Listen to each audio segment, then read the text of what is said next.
Welcome to the Life After Whipple Project. I'm Greg Adams, a pancreatic cancer survivor and current team leader. Everyone who has had pancreatic cancer and lost some of their organs will have complications with their remaining organs for the rest of their lives. Today, Dr. Nikki Lytle will explain how these complications affect the liver and review strategies for minimizing this damage. Dr. Lytle, I'll let you take it from here. First, wanted to thank you for the kind introduction, Greg, and really thank Greg as well as Annie Dalton and the rest of the Sky Foundation team for this wonderful opportunity to share my work and what we know about the liver to the pancreas cancer community. I titled my talk today, "The Unintended Consequences of Treating Pancreatic Cancer. Can you protect your liver?" And I left it as a question because really there's a lot that's unknown in this field. But there's, a lot of interest in really understanding how our bodies communicate between the pancreas and the liver and how pancreatic cancer might disrupt that normal communication.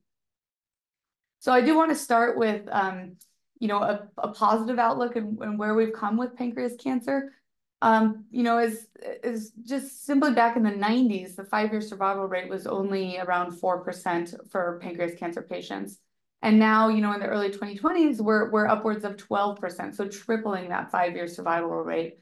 So we have a long way to go, but this progress that's been made can in part be attributed to some huge leaps that we've made in surgical resection of tumors.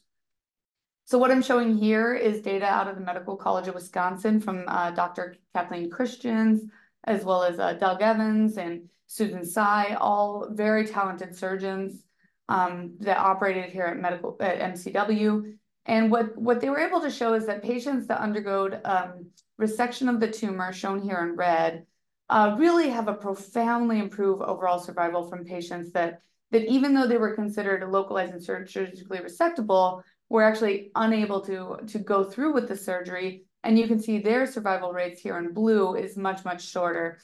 And in fact, now we have about 30 to 40% of our surgically resected population reaching a 5-year survival. So, this really has added to how pancreas cancer medicine has improved over the decades. Now, I also do want to highlight that there's still quite this cohort of patients. You can consider it about a third of patients that will recur with distant disease very early after surgical resection.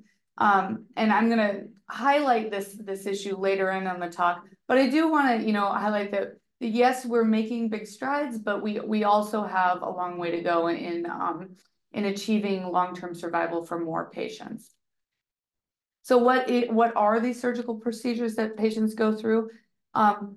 Probably the most common is the Whipple procedure, where all of the organs shown in gray on the left are completely removed, including the head of the pancreas, which is that kind of fatter portion of the pancreas shown there. That if the tumor resides in the head of the pancreas, most of the time the patient will undergo a Whipple procedure. And that means that stomach is rerouted to the small intestines, as well as that tail of the pancreas and the bile duct, all of them being rerouted to the small intestine. So now the patient is missing, half or more of their pancreas, their duodenum, their gallbladder, part of their bile duct. And all of this, restructuring of the organs, as you can imagine, can disrupt normal digestive and physiologic systems. There's also what's called a total pancreatectomy shown on the right. And this will occur if a patient's tumor is in the tail of the pancreas, or there's just evidence of disease in the tail of the pancreas. And in that regard, the whole pancreas is removed along with the spleen, which is not shown here. And again, you have the rerouting of the stomach to the small intestine, as well as the bile ducts there to the small intestine. And in this regard, there is no pancreas remaining. So common challenges relating to normal digestion, and this is patients who live long-term after their surgical resection. One is what's called, they often require enzyme replacements, and this is for the exocrine enzymes that are produced by the pancreas, as well as antacids, and that allows for normal digestion. proteins and carbohydrates. They also will need insulin. Oh, apologize for that typo there. They also will need insulin for any lack of, islet cells that will normally produce insulin being now deficient. There can also be long-term nutrient deficiencies, often relating to missing that duodenum piece that I talked about, because that duodenum is really important for absorption of a lot of the nutrients that we consume. So particularly fat-soluble enzymes such as A, D, E, and K can become a problem. So patients will often need supplementation or even calcium. And then finally, there's GI motility issues known as gastroparesis, which is, you can think of it as your stomach becoming paralyzed and not using its normal motility to move food through. And that can actually be quite a challenge. Patients can become very sick for this. But that's addressed clinically pretty commonly. But one aspect that I want to highlight today is this risk of liver disease development following the Whipple or pancreatectomy. And this is because, my research largely focuses on how the pancreas and the liver crosstalk and how that can lead to disease progression. But here what I'm showing is, this is data out of Thomas Jefferson University in Philadelphia. And it was over 400 patients that underwent a Whipple procedure. And they tracked non-alcoholic fatty liver disease, or NAFLD, probability amongst these patients. The black line are patients that had adenocarcinoma. So this is, what we think of with pancreatic cancer. And the gray lines were kind of less aggressive disease that required a Whipple procedure. But what you can see is in all cohorts, there is over time a probability of developing non-alcoholic fatty liver disease. And about 5 years out here, shown at 60 months, you see upwards of 20 to 25% of pancreatic cancer patients developing NAFLD. And this is even increased in patients with periampular adenocarcinoma or neuroendocrine tumors. So we certainly see it in this patient population, but the biology that's really driving it is fairly unknown at this point. So why do these patients, why are they at risk of liver toxicity, liver injury, liver damage, and eventually possibly liver disease? I'm going to bin, pancreatic cancer patients into two large cohorts for this. You can think of patients as being non-surgical. This is the majority of patients, and typically these patients have evidence of distant metastases at the time of diagnosis, or their tumors are non-surgical because of invading into major arteries, veins, or nerves. And then you have the surgical cohort. Now, these are the patients that will undergo either Whipple or pancreatectomy surgery. And, depending on where you are in the country, it's about 15 to 25% of patients. Both of these patients have, of course, a primary pancreas tumor. This is rarely talked about, but there is budding evidence that I will go through that the presence of a primary tumor in the pancreas itself will actually start to cause liver damage. Then those patients go on to receive cytotoxic chemotherapies. And I will talk about evidence for how chemotherapies may be damaging the liver, and ways in which your oncologist, your medical oncologist, may track that risk and then alter your chemotherapy accordingly. But then finally, the surgical set of patients that, after they undergo a procedure, now they're living with limited or no pancreas, as well as, like I mentioned, the duodenum, gallbladder, possibly the spleen, and the bile duct. And what does that mean for their long-term health? Essentially the question is, after you've gone through all of this, why are you at risk of liver damage? Now, the thing that I want to highlight is that your liver health is truly the consequence of all aspects of pancreas cancer treatment. I can't particularly say that the primary tumor drives one thing, and the chemotherapy drives another, and then the surgery a third. Really, it's crosstalk between the whole treatment paradigm that can really determine your health. And unfortunately, it's really hard to predict why certain patients go through this and are completely healthy long-term, and why patients go through this and will develop fairly severe liver disease. Now, what does your liver do? I guess before I should jump into it, your liver is critical for many aspects of your health, and I'm not going to dive into all aspects of it. But what I do want to mention is first off, the metabolic contributions of your liver. Your liver is really involved in the metabolism of lipids, proteins, carbohydrates. It produces bile that's essential for normal vitamin absorption. And all of these kind of work in conjunction with the pancreas to make sure that when you eat food, it is properly digested, properly absorbed, and allows you to continue about your life as a healthy individual. So you can imagine that these metabolic properties of the liver can become stressed when you are either missing your pancreas or have only a portion of your pancreas participating in digestion. Additionally, as what a lot of people think of with the liver is it's super critical for clearance of toxins out of our body. And in that regard, it's also involved in the metabolism and clearance of chemotherapies, which are toxic compounds that we're giving to these patients. So I'm going to first start with the presence of the primary tumor. This is actually a fairly new field overall. A lot of people have looked at liver dysregulation in the context of chemotherapy, especially, as we track patient health. But then some really exciting findings came out. This is from Greg Beatty's group at the University of Pennsylvania, published just recently back in 2019. He looked at these are mouse models of pancreatic cancer. On the left here is what's called immunofluorescent staining of mice livers that do not have cancer at all.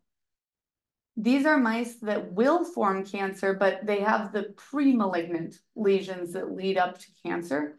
And then these are mice with very aggressive advanced pancreatic adenocarcinoma. But again, it's just in the pancreas. And what he showed was that even early on in disease progression, you see evidence of liver dysregulation. We see differential immune cells that are being recruited to the liver. So here are a cell population called macrophages that are stained in red that you can see are quite expanding compared to the control. We also have neutrophils, again, shown here in red, that are much more abundant than the control. And we also have dysregulation of, you can think of it as this extracellular network that is in between cell spaces.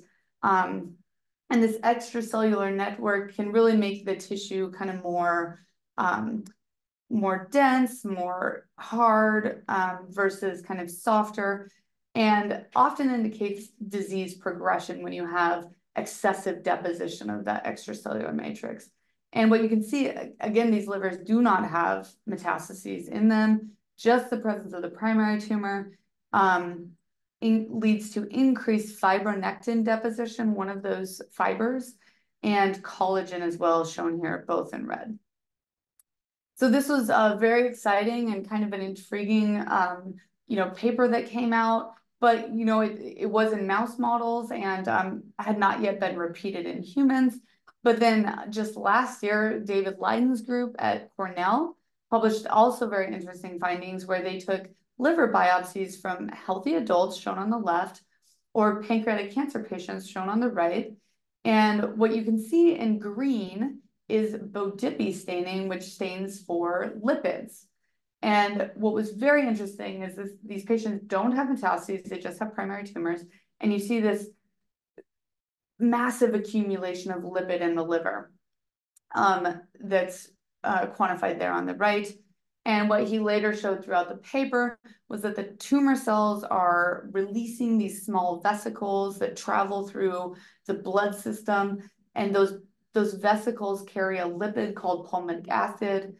And then those get taken up in the liver and kind of trigger this inflammatory milieu that leads to lipid accumulation in the liver. So that's all about the presence of the primary tumor. But we know that patients that come in are diagnosed, possibly they already come in with liver dysregulation, but then they're put on chemotherapies.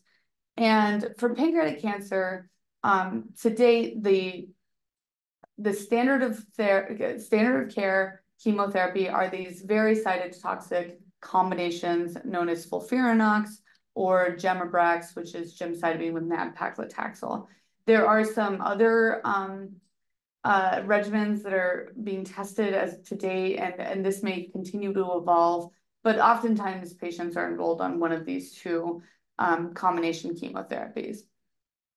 And this 5-fluorouracil, irinotecan, oxaliplatin, gemcitabine, all have been linked to hepatotoxicity. So here is a nice overview. Granted, it just gives you broadly how often hepatotoxicity occurs in the context of each chemotherapy. But I've highlighted, therapies in red that are commonly given to pancreatic cancer patients.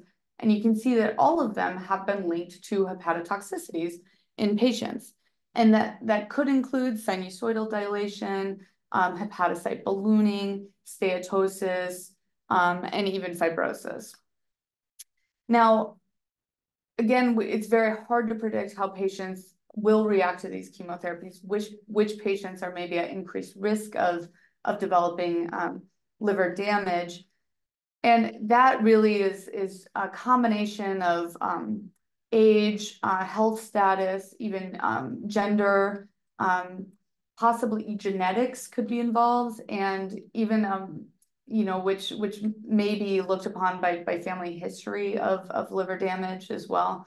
But like I said, these are kind of hard to predict. So what currently is happening is that they're being carefully tracked in the clinic as you receive treatment.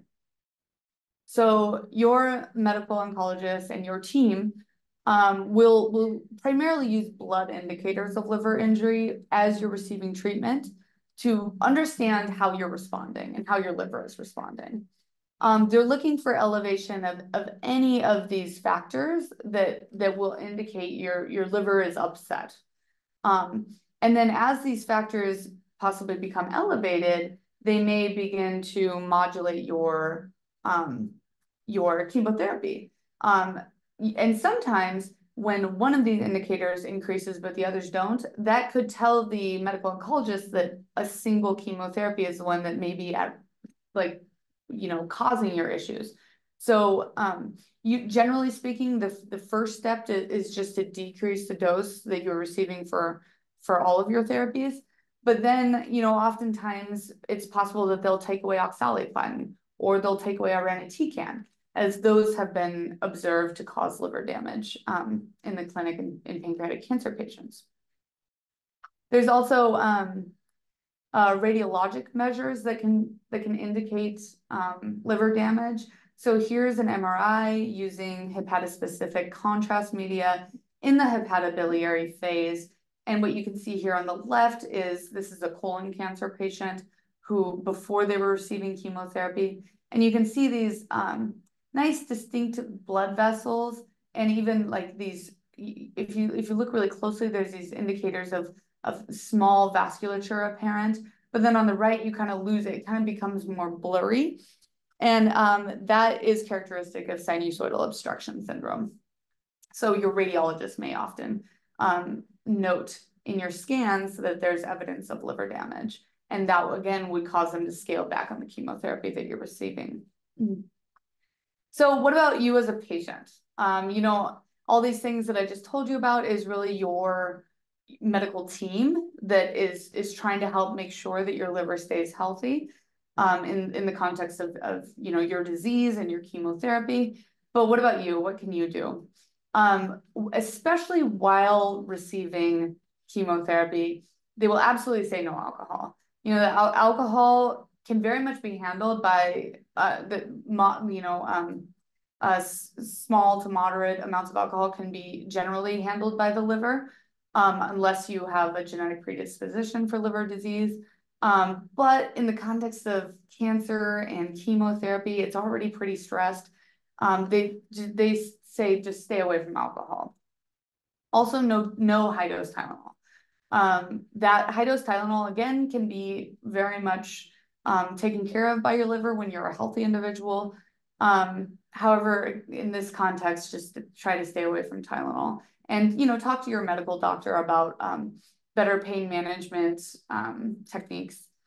One I do want to note is, they suggest generally to stay away from Chinese herbal teas. As you start to dig on the internet, you'll find these blogs about Chinese herbal teas and how they've, really helped people feel better, do better, possibly even they view it as improving their survival. But there's actually a lot of publications out there that link compounds in Chinese herbal teas to liver damage. So, the take-home message is natural is not always better. So we think it's a natural remedy to help our liver, help our disease, but sometimes those natural plants can actually contain very toxic compounds in them. So, just try not to consume anything of mystery. And then overall, just a healthy diet, and this is probably a very obvious for everyone, but, the more you maintain a balance of, proteins, carbohydrates, and even fats, healthy fats, the better your body is able to withstand what's happening. Now, there are additional approaches for the clinicians to protect a patient's liver. I've already gone over the liver panel getting worse, and that's chemo dosage adjustment first. Like I said, sometimes with sinusoidal obstruction, they stop platinum, and with steatosis, they stop irinotecan. But if there's trouble with bile flow, which is called cholestasis, they can also consider a drug called ursodiol, which will help that bile flow.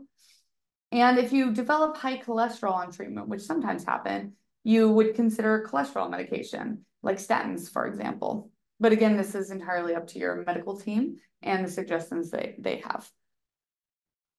So going back to the facts that, that I showed you at the beginning, these are patients that undergo surgical resection. Some of them do very, very well, and some of them, unfortunately, develop very aggressive metastatic disease shortly after surgery. We want to hit both ends of the spectrum. How do we push these patients into that long-term survival? Because right now, these patients are undergoing combination chemotherapies, sometimes with radiation and then surgery. And never along the way are we ever thinking about treatments that could possibly prevent that progression to metastasis after surgery. And by the way, the fact that these patients recur with distant disease after surgery means that those cells spread to distant organs prior to surgery, and they just sat there and hung out.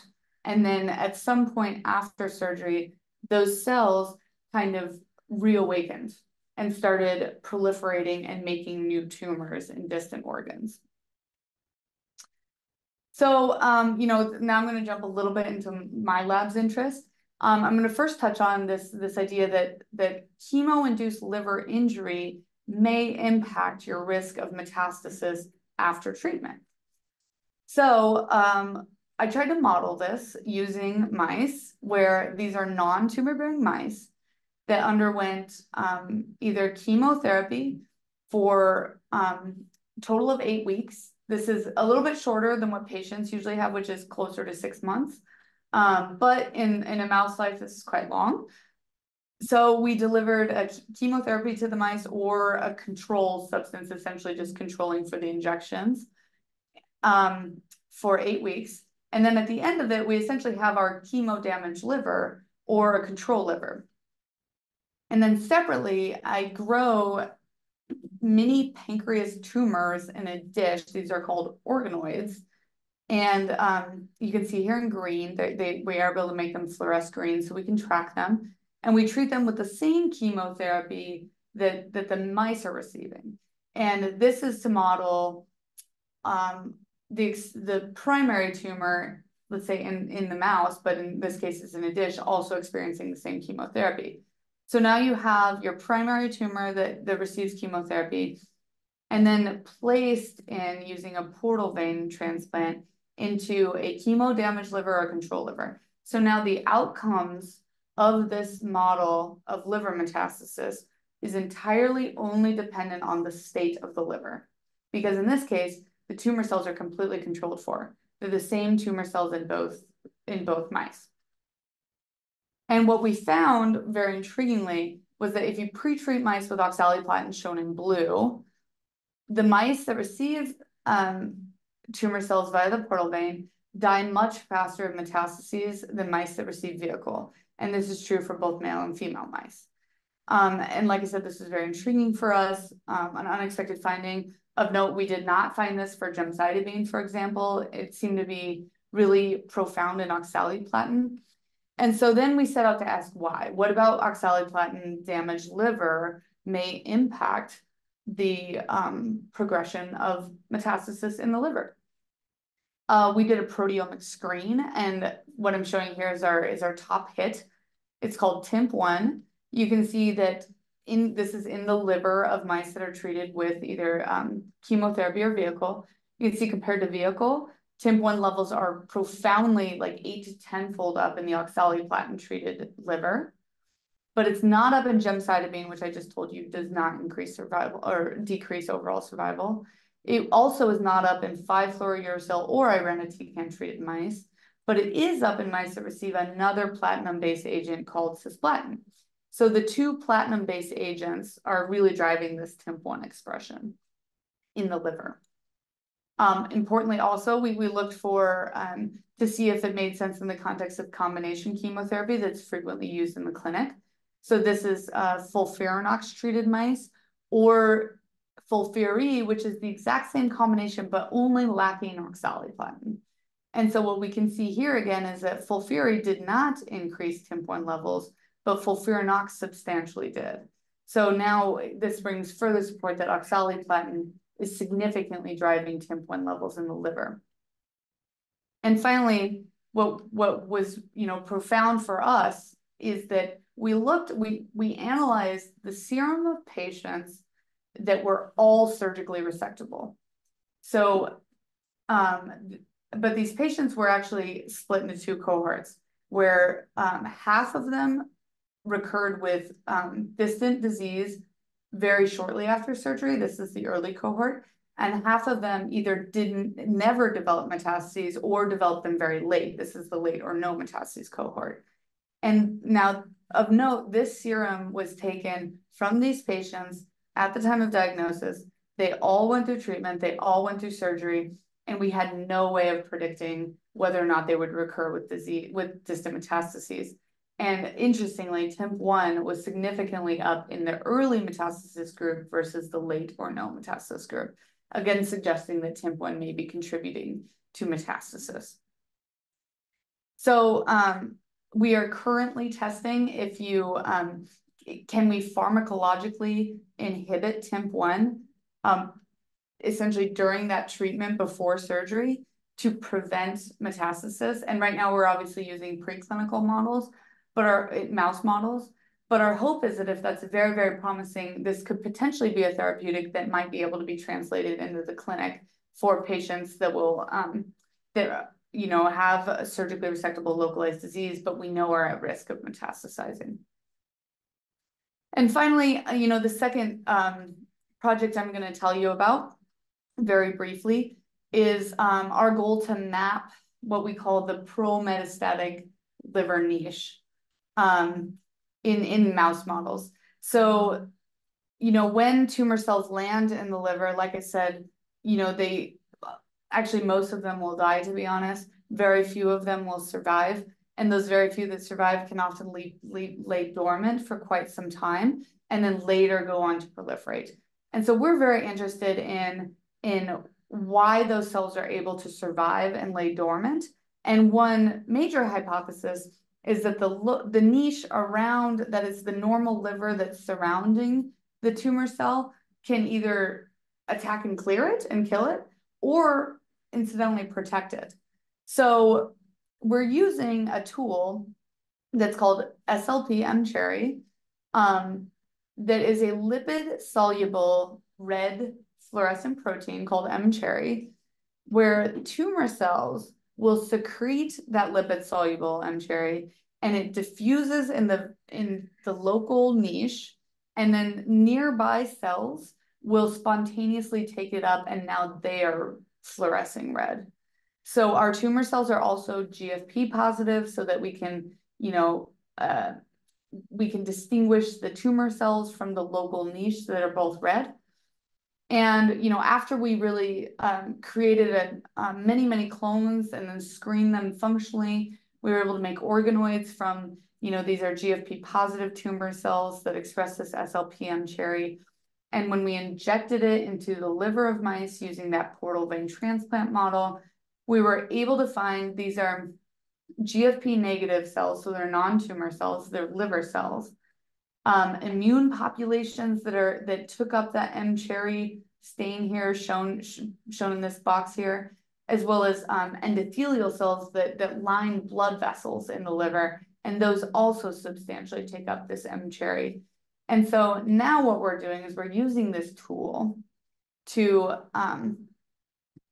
you can think of recreating the evolution of the metastatic niche throughout pancreatic cancer disease progression. So how does the presence of a primary tumor alter that liver metastatic niche? So we're going to isolate M cherry positive liver niche cells in mice that, following that portal vein injection, but in mice that either have a primary tumor or don't. And we, I showed you evidence that the presence of a primary tumor can alter the liver.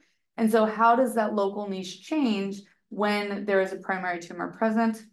How does chemotherapy alter the liver niche? So, we will transplant in those tumor cells, isolate that liver niche, either pre-chemo or after chemo, and map the evolution of that niche in chemotherapy. And then finally, of course, our major goal is to really develop therapeutic strategies based off of this approach for disrupting the pro-metastatic niche. And again, our major goal is to really provide options for patients to either prevent or slow metastatic incidence after surgery. So with that, I want to thank you again, Sky Foundation team, for inviting me. This is absolutely a wonderful experience for me. I have a killer team of just, positive graduate students, postdoc technicians who are just working so hard to really hopefully move pancreas cancer medicine forward. I have such a supportive team at MCW. Dr. Doug Evans is just a world-renowned surgeon who, believes in us and supports our work and is just unbelievably driven to help patients, as well as the entire pancreas team. I'm only highlighting a few. Susan Tsai, also a surgeon, who unfortunately moved on to Ohio State for a very exciting position, but we miss her here at MCW. Mohammed Aldakak, Mandana Kamgar, and Tommy McFall, all people in the pancreas team here that are very supportive of the work we're doing. I also had some collaborators at the Salk Institute who helped get the studies originally going. And of course, my funding. I just have to note that Sky Foundation was actually the first group to really believe in the studies that I highlighted at the end, and were just wonderfully supportive in funding it. They allowed me to do a lot of that screening to understand why oxaliplatin causes accelerated metastasis in the liver, and has subsequently funded the compounds that we wanted to test to try and reverse that metastatic phenotype. And so we're so grateful and honored to be working with the Sky Foundation. This work also has received funding from UW-Madison Carbone Cancer Center, as well as MCW too. And with that, I'll just leave with a final quote, which is one of my favorite quotes to date. It was from Hope Jaron, who's a geophysicist, who said that a cactus does not live in the desert because it likes the desert. It lives there because the desert has not killed it yet. I think this is an extremely relevant metaphor for pancreatic cancer metastasis to the liver. Pancreatic cancer cells aren't meant to be in the liver, and they're very bad at surviving in the liver. And the liver is really actually quite good at clearing those out. But there's just, a very rare subset of cells that are able to uniquely survive in this very challenging climate. And so all we need to do is figure out why those tumor cells are uniquely able to survive and thrive in the liver, and just cut off that source, whether it be, quote, the water or anything else that's really contributing to the ability of these cells to live.